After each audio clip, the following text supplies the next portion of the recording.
Since basketball is one of the largest professional sports in the world, the players that become big stars in the NBA most of the time get treated like celebrities. They get put in a role where people look up to them and expect them to be role models. But just because they're put in this position and they have good basketball skills doesn't mean they have good people skills. Because there's been a lot of great NBA players that off the court and even on the court are flat out jerks. And today we're looking at 10 of them. The 10 meanest players in NBA history, based on their on-court actions, stories that have been told about them, or any public information that's out there. Starting with number 10, Blake Griffin. There's a lot of people that could have made it into this number 10 spot, but I decided to go with Blake, and here's why. After winning the dunk contest, Blake became an instant fan favorite, but since then, he's kind of turned out to be a d***.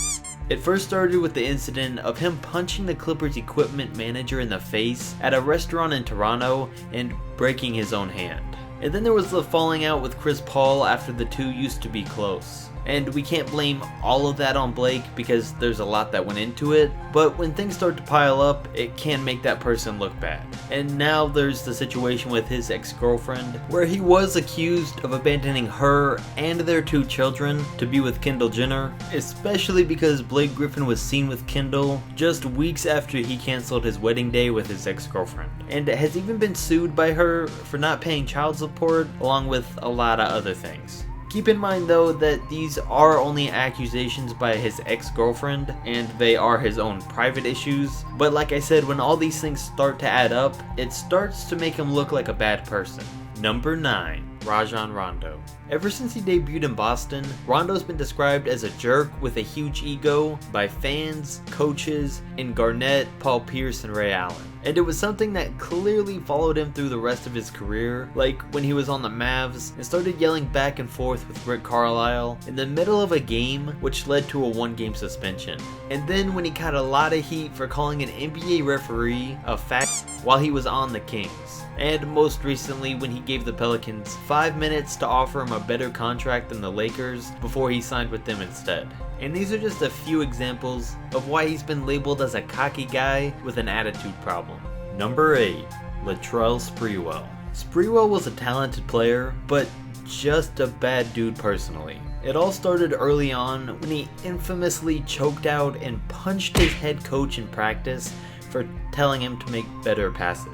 But even then, that 68-game suspension wasn't enough of a lesson for him because he'd get into another fight in practice with Jerome Kersey. Got kicked out, came back with a 2x4, and got kicked out again and threatened to come back with a gun. And then on top of all of that, he turned down a 3-year, $21 million contract because he said it wasn't enough to feed his family. You serious? Which led to him never getting another contract offer again. Number 7, Kareem AbdulJabbar. Kareem's without a doubt a top 5 player, and most people even have him as high as the top 3 player of all time. But just because he was great on the court doesn't mean he was great off the court, because during his playing days, he was one of the media's least favorite players. He was a real introverted guy that always hated the media, the post-game interviews, reporters, and really didn't care for fans. In Magic Johnson's book, he wrote about how when he was a ball boy as a kid and asked Kareem for an autograph, he ignored him and walked away. And on top of things like that, Kareem would refuse to talk to any reporter who acted too happy or excited when they met him or that tried to give him a hug. And would constantly do things like refusing to stop reading the newspaper when he was being interviewed.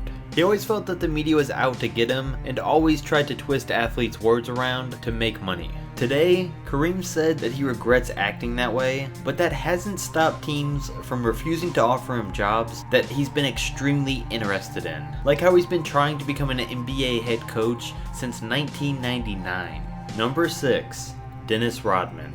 On the court, Dennis Rodman made a reputation for being a great hustle guy and an all-time great rebounder and defender. But he was also known for fighting players, getting under other players' skin, headbutting a referee, and kicking a cameraman for no real reason.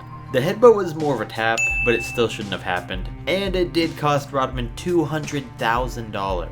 and then for tripping over a camera, he kicked a cameraman with a low blow that put the man face down on the ground for a solid 10 minutes. And that cost Dennis Rodman an 11-game suspension. And then on top of all of that, he's been arrested for domestic violence twice and became friends with the guy who wanted to take out the entire United States. Number 5. Kevin Garnett. Most NBA players use trash talking to get into other players' heads to try to get an advantage, but KG's a different kind of guy, because he would just randomly say the most hurtful personal things possible to try and destroy certain grown men's existence. He called Charlie Villanueva a cancer patient, wished Team Duncan a happy Mother's Day on Mother's Day knowing that his mom had already passed away, told Carmelo Anthony his wife tasted like Honey Nut Cheerios, and has made 2 grown men cry on the court.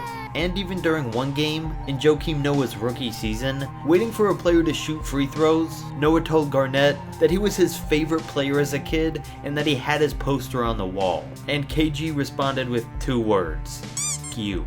Number 4. Kobe Bryant. The main reason Kobe catches a lot of hate is because he can come off as extremely arrogant and cocky. But on top of that, there was his case back in 2003, where a lot of people still think he was guilty, but got off easy because he was an athlete. And then on top of that, Kobe was extremely competitive and has admitted that he really didn't know how to balance that and pushing his teammates to get better, which led to most of them thinking he was a real dick.